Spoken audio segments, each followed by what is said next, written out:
No one warned Daniel about the house. He rented it online. Cheap, quiet, and isolated. The photos looked normal. Too normal. The house stood alone at the end of a dirt road, surrounded by dead trees that scratched against the walls like fingers. There were no neighbors, no phone signal, no lights except the moon. The moment Daniel stepped inside, the door closed by itself. Not slammed, not locked, just closed. The air inside felt warm, unnaturally warm, like the house was breathing.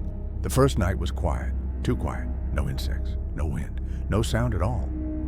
At exactly 2:47 a.m., Daniel woke up because the wall beside his bed exhaled. Slow, wet, alive. He froze. The sound came again, a deep, steady breathing from inside the walls. Daniel pressed his ear against the paint. The breathing stopped. Then something whispered from inside the wall. "You're in my room." He didn't sleep after that. At sunrise, Daniel searched the house. There were no vents, no pipes, no reason for sound. Until he found the locked door at the end of the hallway. It wasn't in the photos. The door had scratch marks, deep ones, like someone had tried to escape. Written above the handle, carved into the wood, "Do not open after dark." Daniel laughed nervously and stepped away.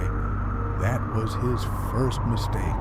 The second night, the breathing returned, louder, closer. This time it came from the ceiling. Dust fell onto Daniel's face as something shifted above him.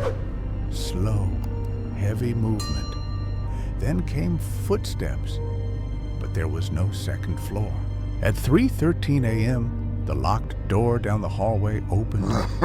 Daniel watched from his bed as darkness spilled out of the room like smoke. A smell followed. Rot, metal, old blood. Something inside the darkness moved, not walking, dragging. Daniel shut his eyes. That's when the whisper came again, right beside his ear. "You're warm." He ran, barefoot, shaking, heart screaming. The front door wouldn't open. The windows wouldn't break. The house had sealed itself. Behind him, the hallway stretched longer than before. The walls pulsed slightly like muscle. The locked room door stood wide open now. Inside was another bedroom. His bedroom, same bed, same bag, same him. But the version of Daniel on the bed was thinner, paler, and staring directly at him. Its mouth opened too wide, and it spoke in a broken voice.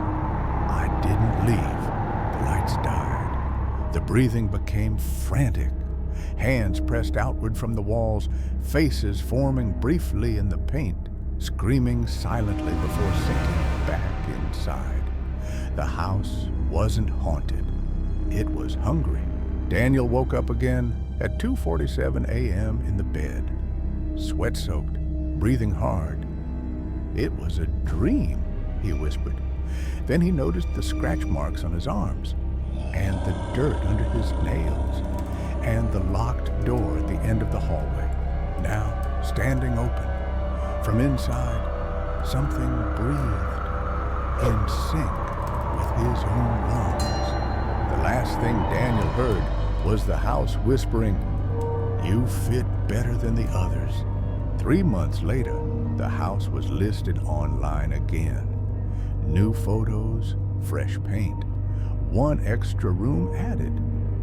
The description read, "Quiet, warm, perfect for long stays."